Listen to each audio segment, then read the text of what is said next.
not gonna get away with this. But he might. I didn't know you could get that big. Sorry, but you're in danger. You have to go.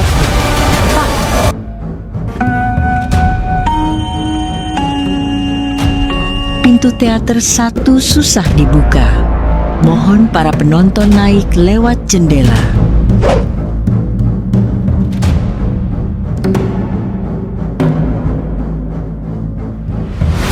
Film dibuka di New York tahun 2026, tepatnya dari sebuah apartemen kecil yang kondisinya jauh dari kata nyaman. Di tempat itulah Peter Parker terlihat sibuk menyusun kata-kata untuk seseorang, meski sampai sekarang pesan tersebut masih berakhir sebagai draft. Peter memang punya bakat unik, keras kepala, terlalu mudah menyalahkan diri sendiri, dan selalu merasa harus membereskan masalah semua orang. Ironisnya, urusan menjaga dirinya sendiri justru sering dia abaikan. Semua itu berawal dari keputusan besar 4 tahun sebelumnya, ketika Peter memilih menghapus dirinya dari ingatan dunia agar 2 orang terdekatnya bisa hidup tanpa harus ikut terseret ke dalam masalahnya. Because I'm not just Peter Parker, I'm Spider-Man. But the truth is, MJ, that I love you. I'm just gonna be Spider-Man. Sejak kejadian itu, nama Peter Parker benar-benar lenyap dari ingatan semua orang. 4 tahun setelahnya, hidup Peter diisi dengan pekerjaan dan memburu para penjahat. Uniknya, kejahatan di New York malah turun drastis sampai titik paling rendah. Hampir semua penjahat berhasil dia tumbangkan, termasuk kelompok ninja The Hunt, sampai pemerintah kota memberinya sebuah kunci penghargaan. Di sisi lain, MJ dan Ned sedang menikmati semester terakhir mereka di kampus. Sementara Peter cuma bisa melihat dari kejauhan, atau lebih tepatnya, dari layar ponsel. Mirip fans berat yang cuma berani stalking, tapi tombol like saja takut dipencet.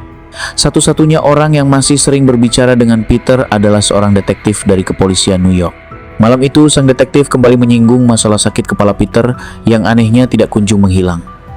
What you need is some real human connection. Is it Spider-Man? I can't tell you that, sweetheart.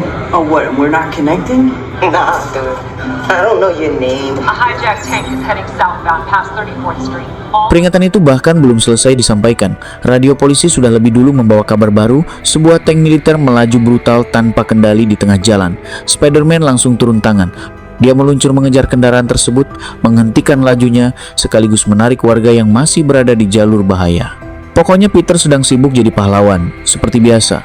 Tapi keadaan malah makin kacau ketika muncul Frank Castle alias The Punisher, seorang vigilante bersenjata lengkap yang punya cara sederhana dalam menyelesaikan masalah. Kalau ada masalah, ia ditembak. Kalau masih ada masalah, tembak lagi. Frank bahkan nekat menghantam Spider-Man dengan kendaraan lapis bajanya sendiri sambil terus mengarahkan senjata ke jalur tembak. Keduanya malah sempat adu mulut di tengah aksi kejar-kejaran, persis seperti 2 tetangga yang lupa urusan dunia hanya gara-gara berebut tempat parkir.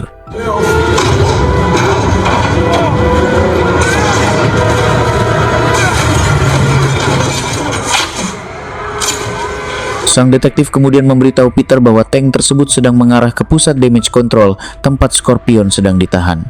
Mendengar itu, Peter langsung sadar kalau tujuan tank ini jelas bukan sekedar jalan-jalan keliling kota.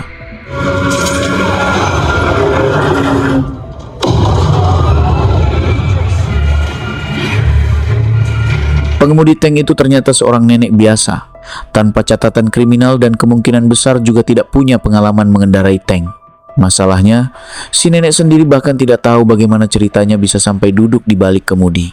Rupanya, ada sosok misterius yang bisa mengambil alih tubuh orang lain dan berpindah dari satu korban ke korban berikutnya. Dengan cara itulah jalur pengawalan dibuat berantakan, hingga akhirnya Scorpion berhasil dibebaskan.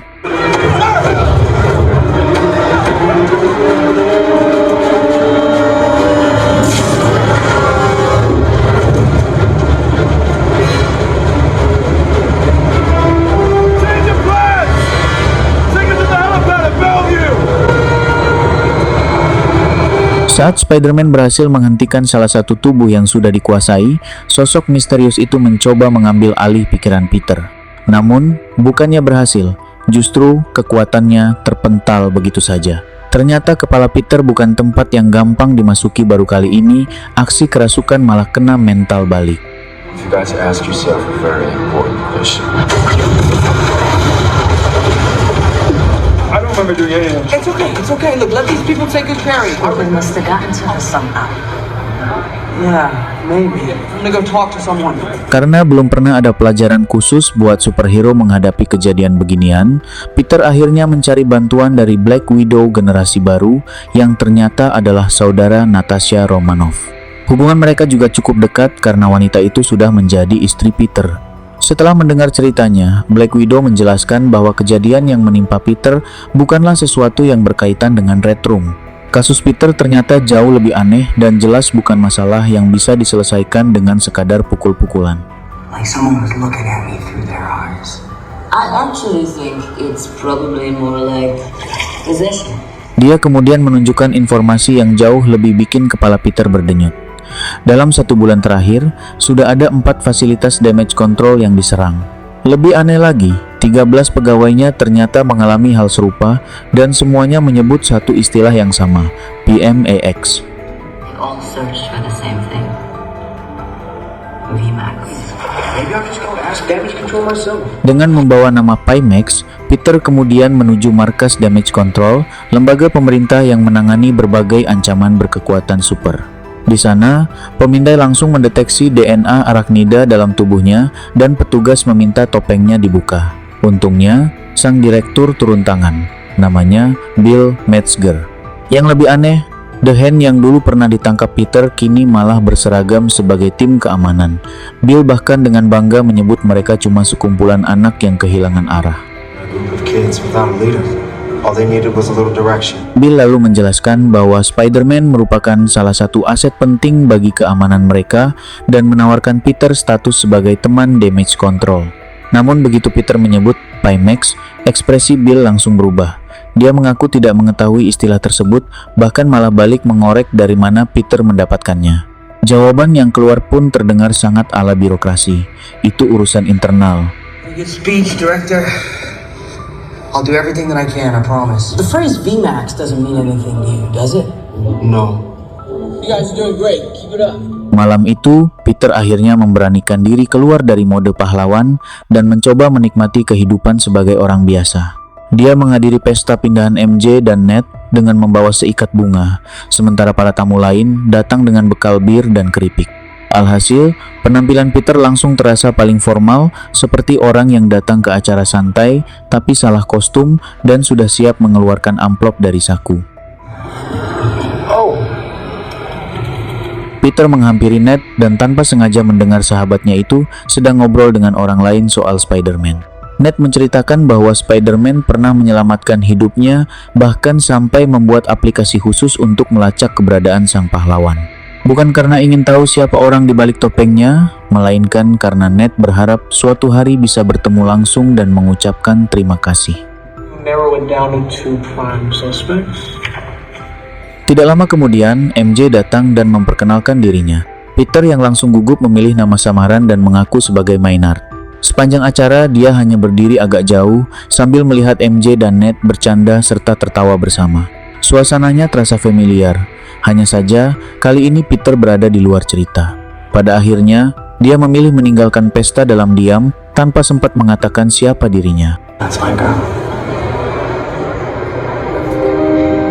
I'm sorry. Dalam perjalanan kembali, ingatan Peter justru menyeretnya ke malam sebelum semuanya berubah. Malam ketika mantra itu belum menghapus keberadaannya, dan Peter sempat berjanji bahwa suatu hari nanti dia akan kembali menemui mereka. Tell me when you see me again. Okay. I'm gonna come to find you, and I'll explain everything. Peter kembali ke apartemennya dan membuka surat lama yang pernah dia tulis. Isinya adalah janji untuk menemui MJ dan Ned lagi, sesuatu yang ternyata tak pernah benar-benar dia lakukan. Lucunya, yang membuat janji itu gagal bukan karena ada penjahat menghadang, tapi karena Peter sendiri memilih terus bersembunyi sebagai orang asing.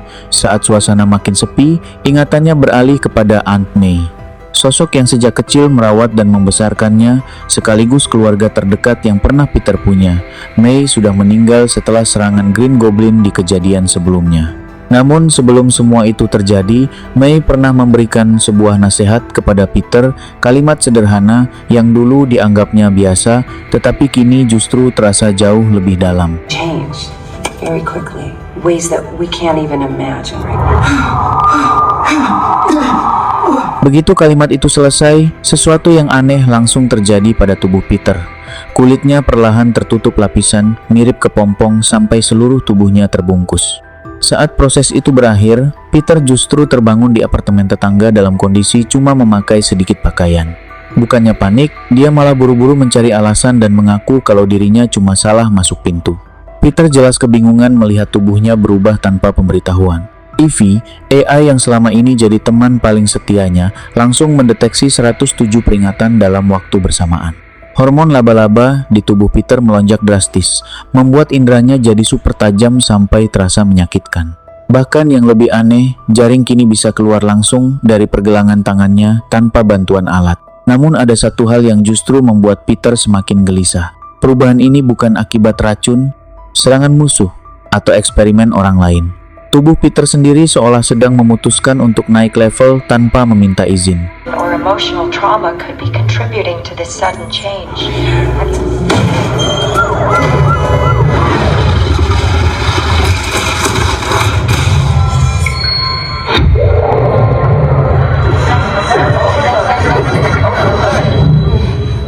Peter bahkan belum sempat memahami kenapa tubuhnya mendadak berubah. Jaring sudah berhamburan ke sana-sini, seperti sistem otomatis yang lupa tombol berhenti.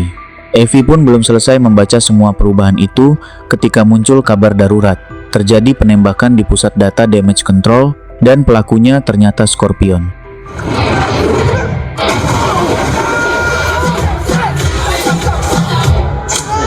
Peter tiba di lokasi dalam keadaan terlambat, satu tangan masih menekan kepalanya yang terasa semakin kacau. Bukannya langsung serius, dia malah mencoba mencairkan suasana dengan bercanda kepada musuh lamanya. Namun suara yang menyambutnya bukan milik Scorpion. Sosok misterius itu kembali muncul, lalu melontarkan sebuah pertanyaan yang langsung menghantam bagian paling sensitif dalam diri Peter. What's going on with you, Spider-Man?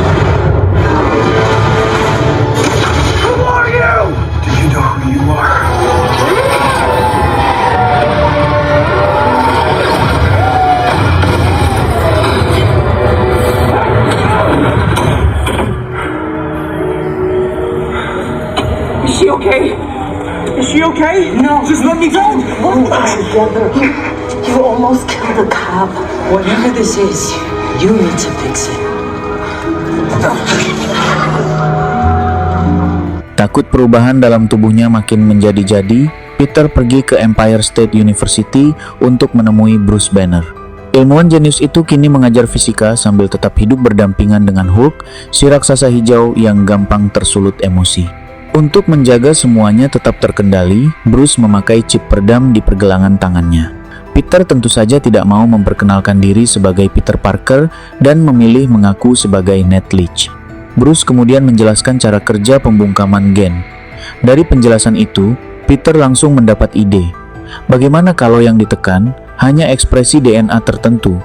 Bruce mengakui, secara teori hal tersebut mungkin dilakukan, lalu justru memberikan satu pertanyaan yang membuat Peter terdiam. Like if I wanted to keep some parts of Hulk but not others?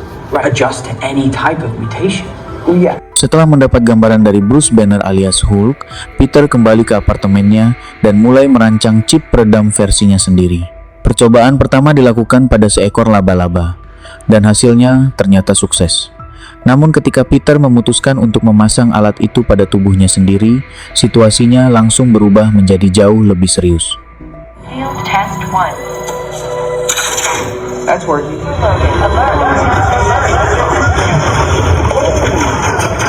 Saat Peter masih dalam kondisi lemas, seorang warga tiba-tiba menghampirinya. Namun suara yang keluar bukan lagi milik orang tersebut. Sosok misterius itu kembali mengambil alih tubuhnya dan menuduh Spider-Man bekerja untuk lembaga yang justru memburu orang-orang seperti mereka. Dia juga mengungkap bahwa Scorpion sengaja dimanfaatkan untuk mendapatkan Pimax. No wonder the spider's trying to swallow up the man. You spend 4 years erasing Peter Parker from existence. Dia bahkan sudah lebih dulu menyusup ke apartemen Peter. Di sana, Sosok tersebut melihat cangkir kopi milik MJ yang masih Peter simpan sampai sekarang, lalu sengaja memancingnya dengan tantangan, siapa yang lebih dulu sampai ke rumah MJ. Dalam pengejaran itu, Evie terus mencatat setiap kali sosok tersebut berpindah tubuh. Dari pola tersebut, Peter akhirnya menemukan kelemahannya.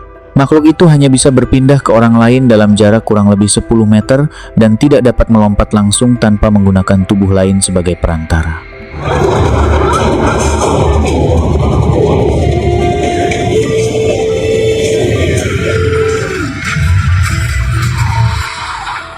Peter berhasil tiba lebih dulu. Tanpa banyak penjelasan, dia segera membawa MJ keluar dari rumah dan mengajaknya ke sebuah atap yang sepi jauh dari keramaian.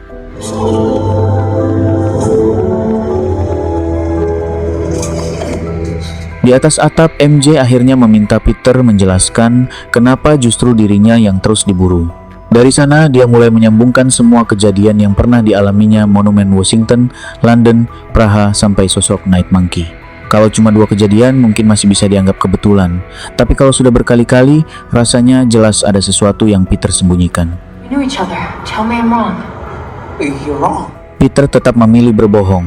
Namun, ketika pertahanannya hampir runtuh dan dia nyaris mengungkap semuanya, MJ tiba-tiba menyebut namanya. Untuk sesaat, Peter mengira semua ingatan itu akhirnya kembali. MJ memeluknya, menarik sebagian topengnya, lalu menciumnya. Tapi suasana itu berubah menjadi mimpi buruk ketika suara MJ terdengar berbeda. Ternyata yang sedang memeluk Peter bukanlah MJ, melainkan sosok misterius yang selama ini dia kejar. Dengan kejam, sosok itu membuktikan bahwa ingatan MJ tentang Peter benar-benar sudah kosong. Setelah menyampaikan pesannya, dia meninggalkan tubuh MJ begitu saja di ujung atap.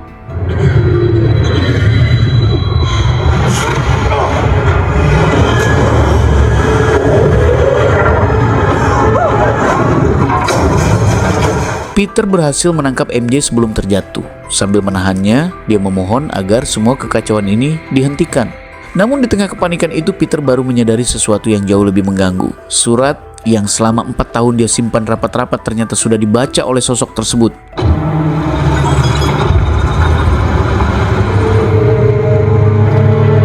Karena tempat tinggal Peter sudah diketahui, dia membawa MJ ke lokasi yang sama sekali tidak punya hubungan dengan masa lalunya. Rumah milik Frank Castle. Baru masuk, Peter langsung disambut moncong senapan karena Frank jelas tidak pernah mendaftarkan rumahnya sebagai penginapan. Meski sempat ngamuk, Frank akhirnya memberi mereka izin berteduh dengan 3 syarat. Di waktu yang sama, Peter memutar ulang rekaman pertarungan untuk mencari petunjuk. Sistemnya kemudian menemukan identitas bernama John Gray. Sosok ini ternyata seorang remaja dengan riwayat berpindah dari panti asuhan ke rumah sakit jiwa sebelum akhirnya lenyap tanpa kabar. Anehnya, seluruh data tentang John seperti sengaja dihapus, seolah ada seseorang yang benar-benar ingin menghilangkan jejaknya. Di rumah Frank, MJ yang ternyata punya pengetahuan biokimia ikut memeriksa chip peredam milik Peter. Dia menemukan penyebab alat itu terus panas. Medan magnet dari lensa topeng terlalu dekat dengan chip. Setelah posisinya diubah, alat tersebut akhirnya bekerja dengan normal. Malam harinya Frank menawarkan solusi ala dirinya untuk menghadapi masalah ini. Tembak dulu. Pertanyaan belakangan. Setelah itu dia penasaran siapa sebenarnya MJ bagi Peter. Peter menjawab bahwa dirinya tidak punya siapa-siapa dan memang lebih nyaman hidup sendirian, sama seperti Frank. Mendengar jawaban itu, Frank langsung naik darah karena merasa Peter mulai menyamakan dirinya dengan orang yang jelas-jelas tidak ingin dijadikan panutan.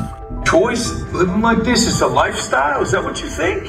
Pelacak wajah Peter akhirnya menemukan Jean di markas Damage Control Manhattan, sehingga Peter berangkat ke sana seorang diri.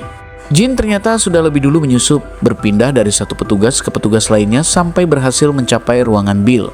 Saat Peter tiba, Jean mengungkap kejutan besarnya. Dia sudah berhasil masuk ke dalam pikiran Bruce Banner. Bagi Jean, Peter dan Bruce punya masalah yang hampir sama. Keduanya terus berusaha mengendalikan monster yang bersemayam dalam diri mereka. Peter kemudian memasang chip peredam pada Bruce, tetapi bukannya membantu. Alat itu justru membuat kendali Bruce semakin kacau. Frank ikut datang dan tanpa basa-basi langsung memberondong Hulk. Setelah melihat ukurannya, Frank bahkan menyesal karena tidak membawa senjata yang lebih besar, seolah-olah ada senapan di dunia yang cukup untuk menghadapi Hulk. Sementara Frank mengejar tubuh yang sedang digunakan Jean, Peter berusaha menahan Hulk. Bruce sempat kembali sadar dan meminta Peter pergi menyelamatkan diri. Namun Peter tetap bertahan karena tidak mau meninggalkan temannya. Beberapa detik kemudian, Hulk kembali muncul dengan ukuran yang bahkan belum pernah Peter lihat sebelumnya. Pertarungan pun meledak dari dalam gedung hingga menghantam bagian luar bangunan. Peter dibuat terlempar ke sana-sini, sementara chip peredamnya gagal menempel karena kulit Hulk terlalu tebal. Menyadari bahwa adu kekuatan tidak akan berhasil, Peter akhirnya berhenti menyerang dan memilih satu cara lain, memanggil Bruce yang masih bersembunyi di dalam sana. Jean ternyata sudah menyiapkan langkah berikutnya. Dia mengambil alih tubuh Frank, lalu menggunakan senjatanya untuk menodong kepala Bill sambil memerintahkan seluruh petugas damage control menjatuhkan senjata mereka. Peter datang dari belakang dan berhasil memasang chip peredam di leher Frank. Sebelum tubuh Frank akhirnya tumbang, Jean sempat mengucapkan satu nama, Sarah. Frank kemudian sadar dalam keadaan bingung. Bill langsung memuji aksi Spider-Man dan menjelaskan bahwa Sarah adalah rekan kerjanya yang baru saja meninggal. Dia juga meyakinkan Peter bahwa dirinya bisa berbicara lebih banyak setelah dipindahkan ke Roosevelt Island. Peter pun percaya begitu saja. Dan ternyata, kepercayaan itulah yang menjadi kesalahannya. Saat kembali ke rumah Frank, Peter menemukan MJ sedang membaca surat lama miliknya.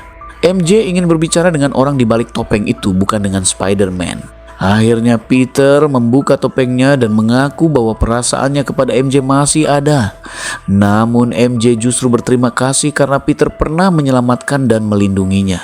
Disitulah Peter kembali dihantam kenyataan pahit. Mantra itu benar-benar bekerja terlalu sempurna. I don't love you.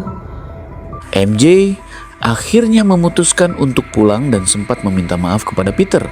Namun baru beberapa langkah menuju pintu, dia mendadak berhenti karena menyadari satu masalah kecil. Dia tidak membawa ponsel sama sekali. Dengan terpaksa, MJ akhirnya meminta Peter mengantarnya pulang.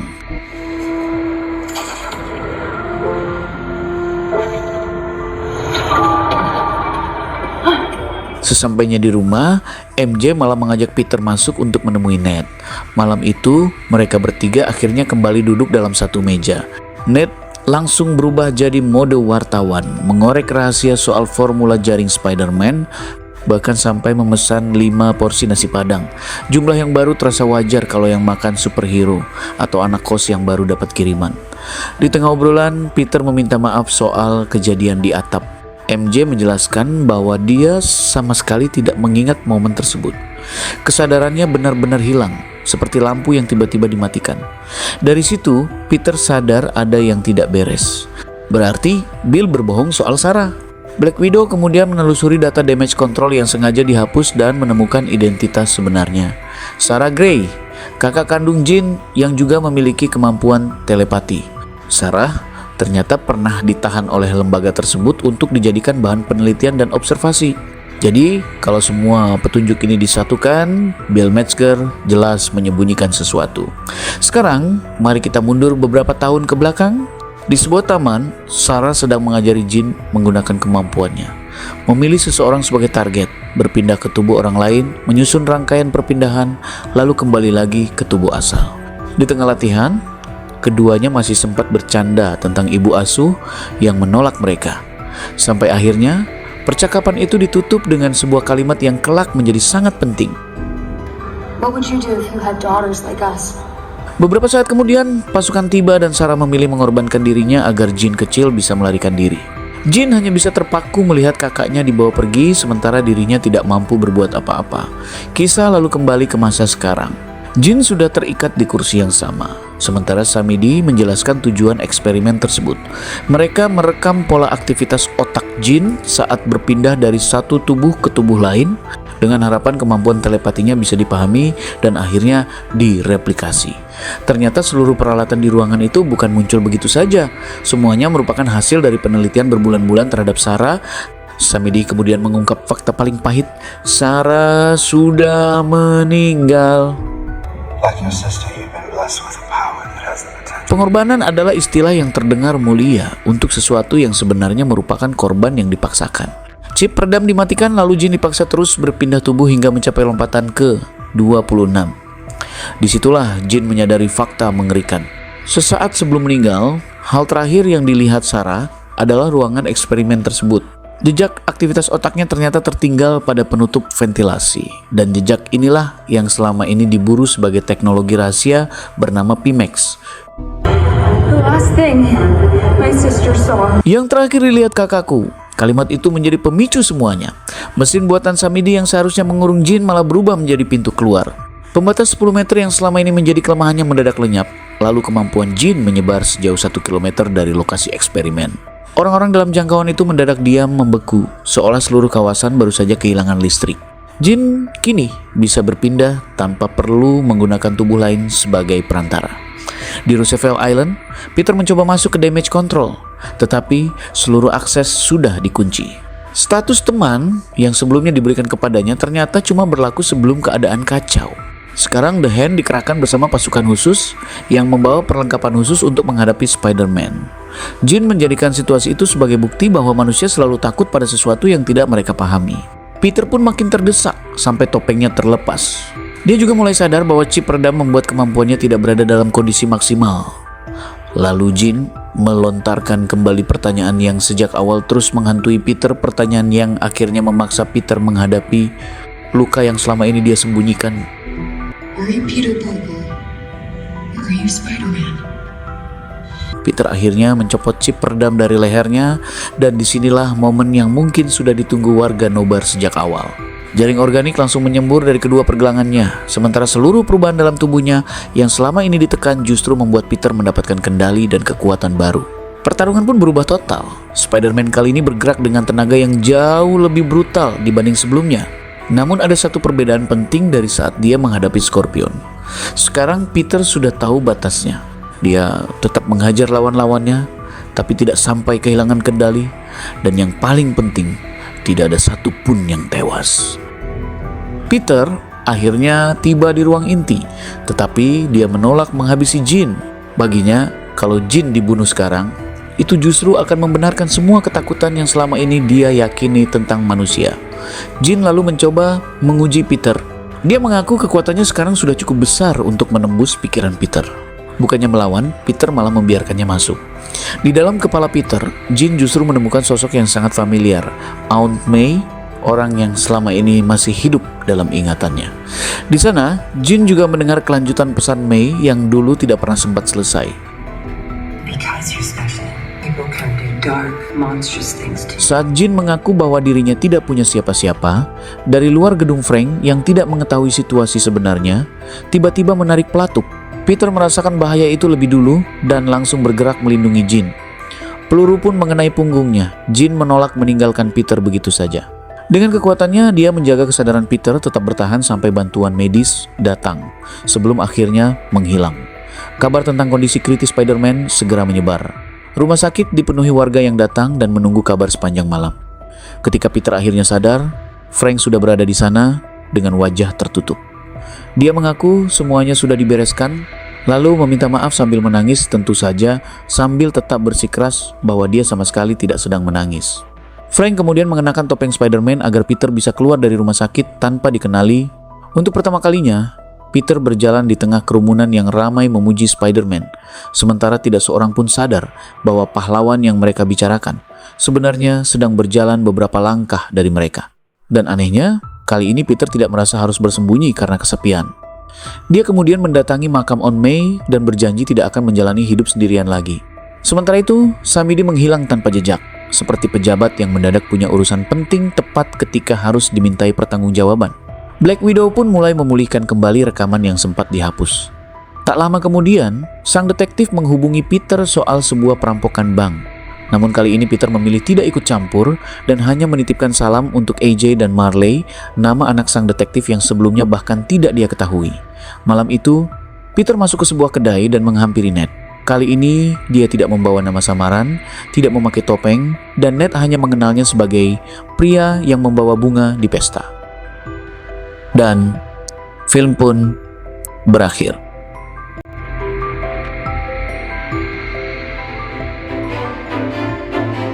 Itulah alur cerita film Spider-Man Brand New Day 2026. Semoga kalian terhibur dengan alur yang saya bawakan.